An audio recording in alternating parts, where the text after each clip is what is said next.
عفوك إني من نور مدت يداي نزعت أسرار قلبي وجئت ألقي اعوذ باللہ من الشیطان الرجیم بسم اللہ الرحمن الرحیم سورہ بقرہ رکوع نمبر 6 یا بنی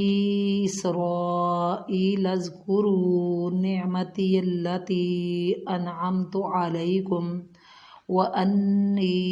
فضلتکم علی العالمین۔ یا بنی اسرائیل، اے بنی اسرائیل، لذکروا یاد کرو نعمتی میری نعمت کو، التی وہ جو انعمت انعام کی میں نے، علیکم تم پر، وانی اور بے شک میں، فضلتکم فضیلت دی میں نے تمہیں، علی العالمین تمام جہانوں پر۔ اوپر آیت نمبر 40 میں اختصار کے ساتھ بنی اسرائیل کو اپنے احسانات یاد دلائے تھے اللہ تعالیٰ نے۔ اب تفصیل کے ساتھ ان کا بیان شروع کرنے کے لیے دوبارہ خطاب کیا ہے، اور واعظ کا یہ انداز نہایت بلیغ اور مؤثر ہوتا ہے،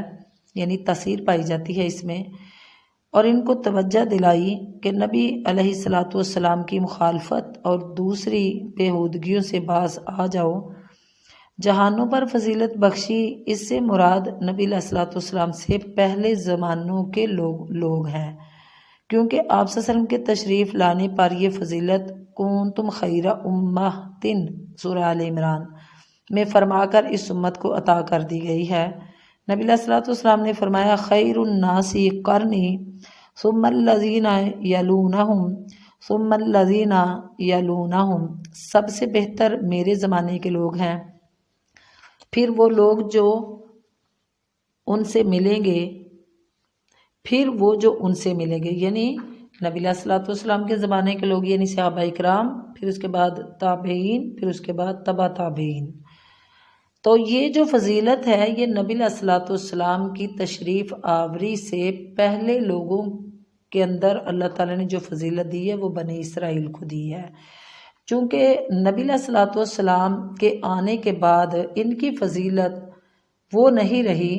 بلکہ اللہ تعالیٰ نے امت محمدیہ کو خیر امہ کے لقب سے بہترین فضیلت دی ہے کہ تم بہترین امت ہو جو لوگوں کو نیکی کا حکم کرتی ہو اور برائی سے منع کرتی ہو۔ اس میں یہ بھی ہے کہ ہمیں خیر امہ میں شامل ہونا ہے، اور ہم قرآن و سنت کو پڑھ کر سیکھ کر ہم بہترین امت میں شمار ہو جائیں، لوگوں کو نیکی کا حکم دینے والے بن جائیں اور لوگوں کو برائی سے منع کرنے والے بن جائیں۔ اللہ تعالیٰ ہمیں ایسا بنائے۔ تو اس میں یہی بتایا گیا کہ ایک وقت تھا جب تمام اقوام پر بنی اسرائیل کے علم و فضیلت کی دھاک بیٹھی ہوئی تھی، لیکن اللہ تعالیٰ کی اس نعمت کا ان پر الٹا اثر ہوا، بجائے اس کے کہ وہ شکر ادا کرتے اور اس کے حضور سرنگو ہوتے اور تقوی اختیار کرتے، وہ ازراہ تکبر یہ سمجھ بیٹھے کہ ہم چونکہ انبیاء کی اولاد ہیں، لہٰذا اللہ کے محبوب اور چہیتے ہیں، لہٰذا ہمیں عذاب نہیں ہوگا، اور یہ بات ان کے عقیدے میں راسخ ہو چکی ہوئی تھی، جس بنا پر وہ بدعہدیاں بھی کرتے، وہ اللہ کی نافرمانیاں بھی کرتے، لیکن اللہ تعالیٰ انہیں بار بار اپنی نعمتیں یاد دلا کر انہیں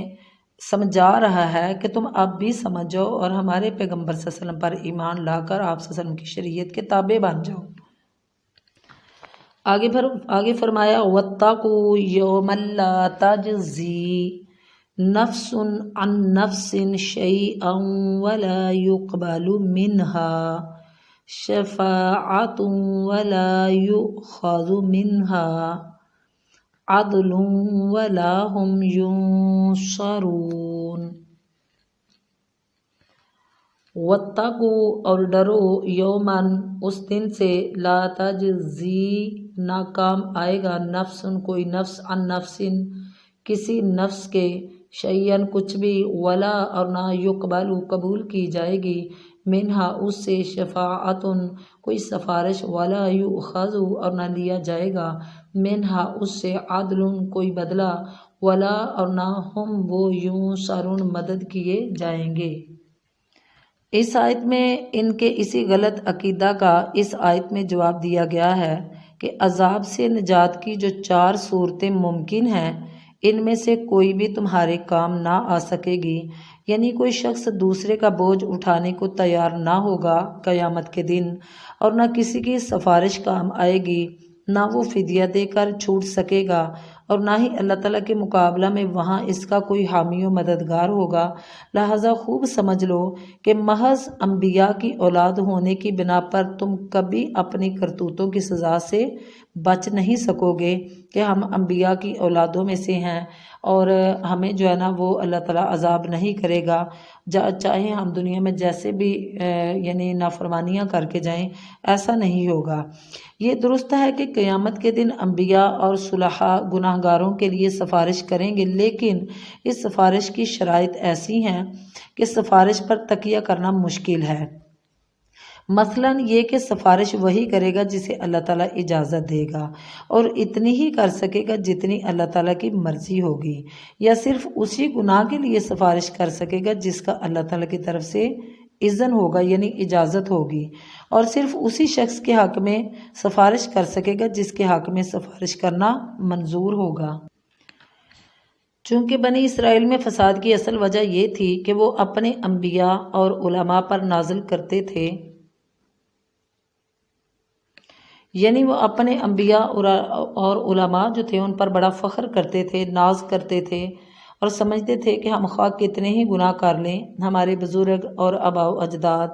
ہمیں بخشوا لیں گے، اور ان کے اسی باطل گمان کی تردید کی گئی ہے کہ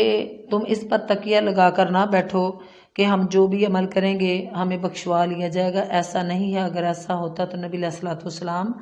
اپنی بیٹی فاطمہ جو آپ کی لخت جگر سب سے پیاری بیٹی اور اس جنت کی عورتوں کی سردار بیٹی تھی، ان کو یہ نہ فرماتے کہ میری بیٹی فاطمہ دنیا کے مال میں سے جو مجھ سے مانگتی ہو میں تمہیں دینے کو تیار ہوں، جو لینا چاہتی ہو وہ لے لو، لیکن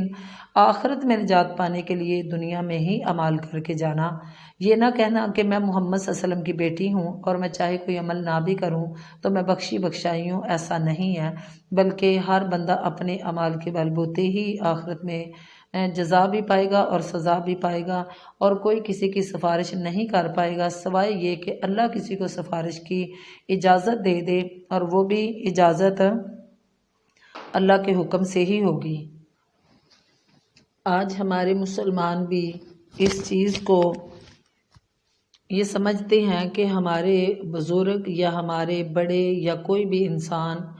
ہماری سفارش کر کے جنت میں لے جائیں گے، جیسے کہ لوگوں نے خود بھی عوام الناس کے دلوں میں ذہنوں میں یہ چیز ڈالی ہوئی ہے کہ تم جو بھی دنیا میں کرو گے جو بھی کرو گے انشاءاللہ ہم تمہیں سفارش کے ذریعے جنت دلوا دیں گے۔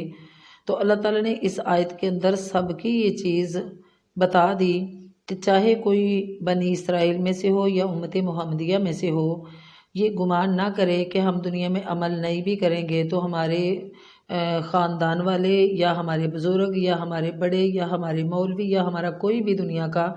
انسان جو ہے نا وہ ہمیں سفارش کر کے جنت میں لے جائے گا۔ اللہ تعالیٰ نے کلی طور پر یہ فرما دیا کہ سفارش کوئی بھی نہیں کر سکے گا الا یہ کہ اللہ تعالیٰ کسی کو اجازت دے،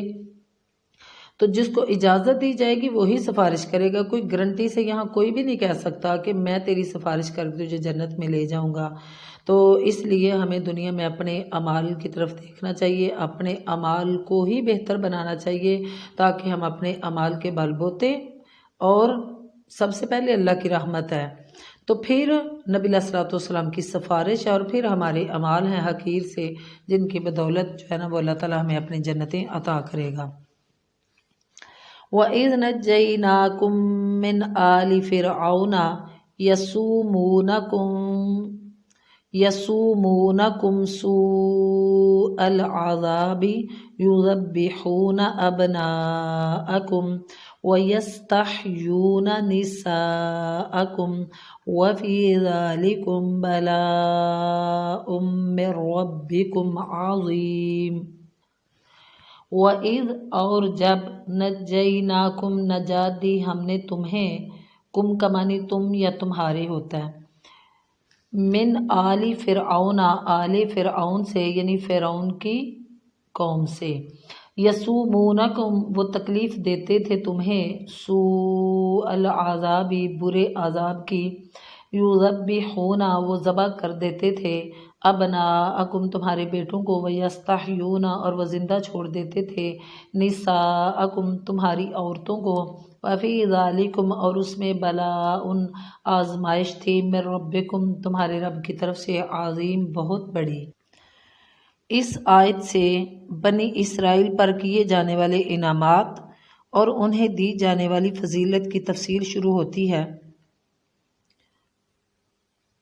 طبری نے ابن عباس سے نقل فرمایا ہے کہ فرعون اور اس کے درباریوں نے باہمی مشورہ کیا کہ بنی اسرائیل کا کہنا ہے کہ اللہ تعالیٰ نے ابراہیم علیہ السلام سے وعدہ کیا تھا کہ ان کی اولاد میں انبیاء اور بادشاہ پیدا فرمائے گا، سو ان کو ان کا بندوبست ہونا چاہیے۔ تو انہوں نے مشورے سے متفقہ فیصلہ یہ کیا کہ ایسے آدمی مقرر کیے جائیں جن کے پاس چھریاں ہوں، وہ بنی اسرائیل میں چکر لگاتے رہیں، جہاں کوئی نومولود لڑکا ملے اسے ذبح کر دیں۔ انہوں نے ایسا ہی کیا، یعنی فرعون اور اس کے درباریوں کے مشورے سے۔ تو انہوں نے ایسا ہی کیا۔ پھر جب دیکھا کہ بنی اسرائیل کے بڑی عمر کے لوگ تو طبعی موت فوت ہو رہے ہیں، یعنی مر رہے ہیں، اور بچے ذبح ہو رہے ہیں، تو انہوں نے کہا اس طرح تو تم بنی اسرائیل کو فنا کر دو گے، پھر جو خدمت اور مشقت تمہاری جگہ وہ کرتی ہیں وہ تمہیں خود کرنا پڑے گی۔ یعنی فرعون اور فرعون کی قوم یہ بات کہنے لگی کہ جو بھی فرعون اپنی قوم کو کہنے لگا کہ جو محنت مشقت اب بنی اسرائیل تمہاری کر رہے ہیں نا، یعنی ملازمتیں، مزدوریاں، لونڈیاں، غلام جو تم لوگوں نے بنی اسرائیل کو بنایا ہوا ہے، تو پھر یہ تمہیں سارے کام خود کرنے پڑیں گے اگر تم لوگوں نے انہیں قتل کرنا شروع کر دیا، کیونکہ بڑے جو ہیں وہ تو ویسے مر رہے ہیں اپنی طبعی موت، اور جو بچے پیدا ہو رہے ہیں ان کو تم مارتے جا رہے ہو، تو پھر یہ ساری محنت مشقت تمہیں ہی کرنی پڑے گی۔ اس لیے 1 سال ان کے لیے بچے ذبح کرو، یعنی 1 سال جو ہے نا ان کے بچے ذبح کرتے رہو، اور 1 سال انہیں رہنے دو، یعنی کچھ بچے ان کے زندہ بچ جائیں گے، کچھ قتل کر دیے جائیں گے۔ چنانچہ موسیٰ علیہ السلام کی والدہ ہارون علیہ السلام کے ساتھ اس سال حاملہ ہوئیں، جس میں لڑکے ذبح نہیں کیے جاتے تھے، یعنی موسیٰ علیہ السلام کا جب ان کی والدہ کو حمل ٹھہرا تھا وہ اس سال ٹھہرا تھا جس سال بچے ذبح نہیں کیے جاتے تھے، اس لیے انہوں نے انہیں بلا خوف و خطر جو ہے نا وہ جنم دیا، اور آئندہ سال ہوا تو موسیٰ علیہ السلام کے ساتھ وہ امید سے ہوئیں۔ ابن عباس رضی اللہ تعالیٰ عنہما تک اس کی سند ٹھیک ہے۔ عام طور پر یہاں فرعون کے خواب کا ذکر کیا جاتا ہے کہ اس نے دیکھا تھا کہ بنی اسرائیل کا ایک شخص اس کی سلطنت ختم کرنے کا باعث ہوگا، اس لیے اس نے لڑکوں کو قتل کرنے کا حکم دیا، مگر اس کی کچھ حقیقت نہیں۔ تو کہتے ہیں کہ زیادہ یعنی محدثین یہی کہتے ہیں کہ فرعون نے بنی اسرائیل کی تعداد کی کثرت کی صورت میں ان کے غلبے سے خائف ہو کر یہ ظلم اختیار کیا تھا۔ آج کل بھی دنیا بھر کے کفار مسلمانوں کی آبادی بڑھنے سے سخت خائف ہیں، اور لالچ اور دھمکی ہر طریقے سے ان کی آبادی روکنے کی کوشش کر رہی ہیں، جیسے کہ برتھ آف کنٹرول کے ذریعے بھی۔ تو یہ واقعہ عاشوراء 10 محرم کے دن پیش آیا۔ ابن عباس رضی اللہ تعالیٰ عنہ فرماتے ہیں کہ نبی صلی اللہ علیہ وسلم مدینے میں تشریف لائے تو یہود کو دیکھا کہ عاشوراء کا روزہ رکھتے ہیں۔ آپ صلی اللہ علیہ وسلم نے پوچھا یہ کیا ہے؟ انہوں نے کہا یہ ایک عظیم دن ہے، اس دن اللہ تعالیٰ نے بنی اسرائیل کو ان کے دشمن سے نجات دی، تو موسیٰ علیہ السلام نے اس دن کا روزہ رکھا۔ آپ صلی اللہ علیہ وسلم نے فرمایا میں تم سے زیادہ موسیٰ علیہ السلام پر حق رکھتا ہوں، چنانچہ آپ صلی اللہ علیہ وسلم نے اس دن کا روزہ رکھا اور اس کے روزے رکھنے کا حکم دیا۔ یہ صحیح بخاری کی روایت ہے۔ پھر رمضان کے روزے فرض ہونے پر عاشوراء کا روزہ نفل قرار دے دیا گیا۔ وفات سے پہلے آپ صلی اللہ علیہ وسلم نے فرمایا آئندہ سال میں زندہ رہا تو 9 محرم کا روزہ رکھوں گا، مگر آپ صلی اللہ علیہ وسلم اس سے پہلے اس دنیا سے اپنے رب کی جنت میں چلے گئے۔ یہ صحیح مسلم کی روایت ہے۔ اسی لیے آپ صلی اللہ علیہ وسلم کی خواہش پر 9-10 محرم کا روزہ رکھا جاتا ہے، اور یہودیوں کی مخالفت بھی ہو جاتی ہے اس میں۔ تو اللہ تعالیٰ اس آیت میں فرماتا ہے کہ اے بنی اسرائیل اس وقت کو یاد کرو کہ جب ہم نے تمہیں فرعون کی اس غلامی سے نجات دلائی اور ہم نے فرعون کی اس سزا سے تمہیں بچایا کہ جو تمہیں بدترین عذاب میں مبتلا کر رہا تھا، اور تمہارے بچوں کو وہ ذبح کر دیتا تھا اور تمہاری عورتوں کو وہ لونڈیاں بنا لیتا تھا، اور اپنی حکومت کو بچانے کے لیے اس کی یہ تدبیر انتہائی ظالمانہ تھی، مگر جو کام اللہ کو منظور تھا وہ ہو کے رہا، اور فرعون کے سر پر چڑھ کر ہوا۔ موسیٰ علیہ السلام پیدا ہوئے، پھر اللہ تعالیٰ نے فرعون کے منہ پر جھوٹ مارا کہ موسیٰ علیہ السلام کی پرورش بھی اللہ تعالیٰ نے فرعون کے گھر میں کروائی۔ واللہ غالب علی امرہ ولکن اکثر الناس لا یعلمون، یعنی اللہ کا امر ہی غالب ہو کر رہتا ہے، لیکن اکثر لوگ اس بات کو نہیں مانتے یا نہیں جانتے، اور اس میں تمہارے لیے بہت بڑی آزمائش تھی، تو اللہ تعالیٰ نے تمہیں اس آزمائش سے نجات دی۔ وَإِذْ فَرَقْنَا، اور جب پھاڑ دیا ہم نے بِكُمُ الْبَحْرَ، تمہارے ساتھ دریا کو، فَأَنْجَيْنَاكُمْ، پھر نجات دی ہم نے تمہیں، وَأَغْرَقْنَا، اور غرق کر دیا ہم نے آلَ فرعون، آل فرعون کو، وَأَنْتُمْ، اور تم تَنْظُرُونَ، تم دیکھ رہے تھے۔ اس آیت میں یہ بتایا جا رہا ہے کہ فرعون اور اس کے لشکروں نے ان کا پیچھا، انہیں ستانے، ان پر زیادتی کرنے اور انہیں دوبارہ غلام بنانے کے لیے کیا۔ ان کی نیت صلح یا اصلاح کی نہیں تھی۔ تو اللہ تعالیٰ اس میں یہی واقعہ بیان کر رہے ہیں، اس کا واقعہ مزید آگے والے آیات میں مفصل آئے گا انشاءاللہ، کہ اللہ تعالیٰ ان کو یہاں مختصر یہ یاد دہانی کروا رہا ہے کہ اس وقت کو یاد کرو جب ہم نے تمہارے لیے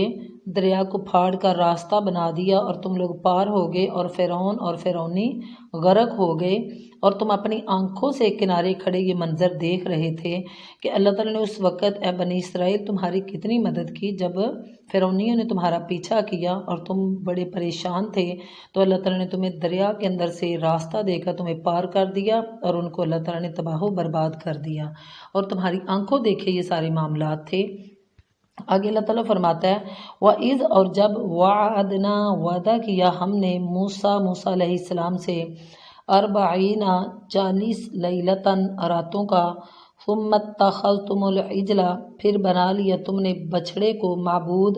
من بعدہ، بعد اس کے، وانتم، اور تم ظالمون، ظالم تھے۔ اس آیت میں یہ بتایا جا رہا ہے کہ فرعون سے نجات پانے کے بعد جب بنی اسرائیل صحرائے سینا میں پہنچے تو ان کے پاس کوئی کتاب نہ تھی۔ اس وقت تک وہ موسیٰ علیہ السلام کی اس وحی پر عمل کرتے آ رہے تھے جو تورات سے پہلے موسیٰ علیہ السلام پر اتری تھی، گویا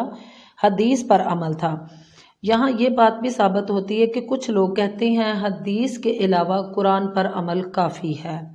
جبکہ اس سے قبل جتنی قومیں تباہ ہوئی ہیں، جتنی قوموں پر عذاب ہوئے ہیں، ان کے انکار حدیث کی وجہ سے ہوئے ہیں۔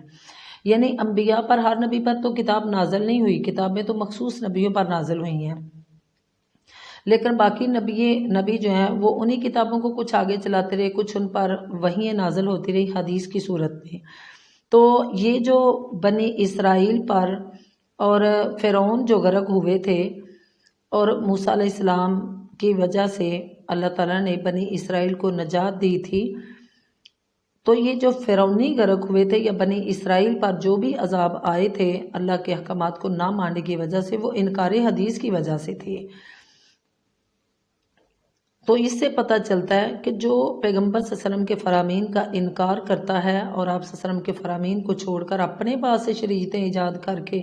ان کو بدعت کی صورت میں عمل پیرا ہوتے ہیں، تو اللہ تعالیٰ ان کو دنیا آخرت میں عذاب میں مبتلا کرتا ہے، اور اللہ تعالیٰ بدعتی کا کوئی عمل قبول نہیں کرتا۔